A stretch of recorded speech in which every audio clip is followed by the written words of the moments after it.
Tell me what happened.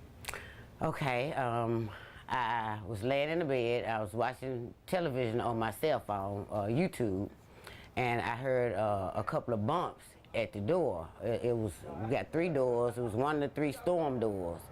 And so I know we got a raccoon under the house, so I figured it might have been the raccoon, but she got to have hands to hit the door. So I kind of peeked out the blinds. I didn't see anybody, so I laid back down, finished watching YouTube, and I heard a rip, and I'm like, okay, what the hell? It's my screen. I'm laying right here in my bed, and it's the screen on my window. So I jumped up, I grabbed my cell phone, and I grabbed my machete. And I ran out the room, I ran in here, and I called 911. And I was telling the lady that somebody was breaking in the house. I said, they coming in right now. She was like, well, where are you? I said, I'm in the living room. She said, where they coming? I said, they coming in my bedroom window. I ran out of my bedroom, and I didn't have this on. I was not dressed. And so I eased back down the hallway, and I stood on the far side of my bedroom window of my door. And I was looking in the bedroom to see what the progress was, and I was still talking to the lady, the police on the phone. I said, well, he just let the window up. I said, and looks like he's coming in, and I didn't want him to come in because I don't know what he had, so I had my machete, so I went into attack mode, and I started chopping as he was coming in through the window, and I chopped, and I was telling him, chop his, chop his, chop his. And then he bagged out the window, and then he went that way running. And I still had my phone, I had my machete, and I went out the back door. And when I got outside, I realized that I was not dressed. So I ran back in the house, and I put some clothes on. Then I ran back out the door, and I was chasing him down the road. And that's when the police pulled up, and she was like, well, you still got the machete in your hand? I was like, yeah. She said, well, put it on the ground, put it on the ground. So I laid the machete down, and I was still telling the police that he went that way in the neighborhood. Oh, God, I was so scared. I didn't know what to do. And then now, I go back in my room a little while ago, and I'm looking around, and I see blood splatter look like on my wall. So that's when I call the police back, so they can come out here and look to see. I chopped him. I know I hit him. I tore blinds and everything. I chopped my blinds up and everything, trying to get at this guy. So I know I hit him, and I got wet blood splatter what's never on my wall. So they supposed to be trying to come back out and look at it what's never this and that, but I got him. I chopped him.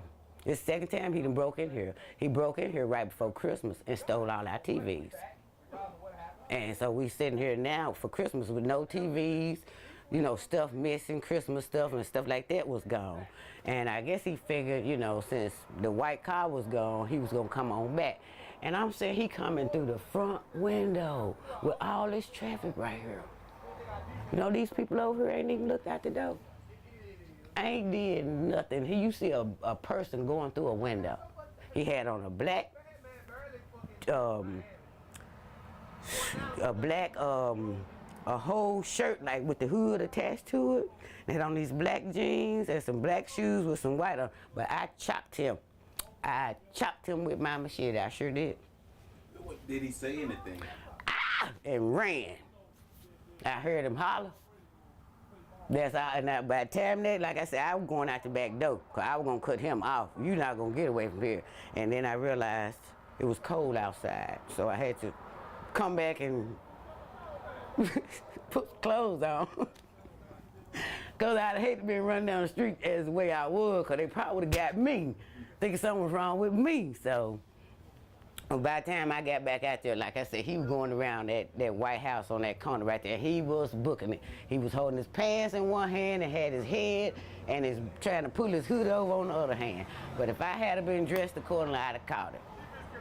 I mean, you can laugh about it now, but it could have been really, really dangerous.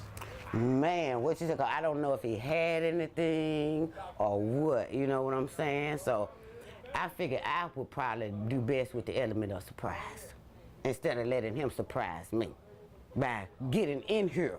Because once he got in here, I can't whoop a man. So, you know, my fight probably would have been a couple of licks and I'd have been through, but, you know, just, thank you, Lord. So you said This is the second time he's broken in. Same window. Now, will you add more security, or you think your machete is enough? I'm the security. I'm the security. I got this. I got this. I hopefully he understands, and he'll tell his other partner, because there was a young guy. He didn't have any hair or anything on his face.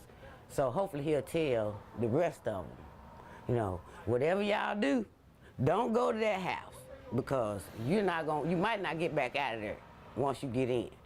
And just, you know, by the grace of God, because I could have let him come on in, and I could have stood in the bathroom or something and waited till he walked right past me. But I don't want to hurt anybody. I don't want to get hurt either. So I figured if I prevent him from coming in, that's going to save me and him, because I don't want to go to jail for killing nobody over no material stuff. Because I was swinging that machete. I was saying, chop his up, chop his up. I done chopped up my headboard. I done chopped up the blinds, you know, the little thing what you open the blind. Well, I chopped that sucker in half. Blinds cut in half, so I know my knife is sharp. I keep a blade, I keep a sharp edge on it, because I don't got time for that. I like to hit you. If I got to pull it out like that, I'm going to get you. So, long as I don't have to put it out, I'm good to go. And I don't want a weapon, because you easy to kill people with a gun. I don't want to kill nobody. But I want to maim him and make sure he understood. He gonna go get some emergency help, but he lost some blood in there. This day he lost some blood. All right, you like to add anything I didn't ask you? No, I'm just glad I'm all right. You know, I hope he is all right. You know, I hope he is all right. But I also hope he learned something from this. You know, I could have chopped his head off. That was the first thing came through the window. He'd be around here headless, laying out there on the ground, and I'd really be sick then, you know, 'cause I'd have killed somebody. So, I'm just glad it's over with, you know. Hopefully he learns something. He go get some medical attention, 'cause he needs it.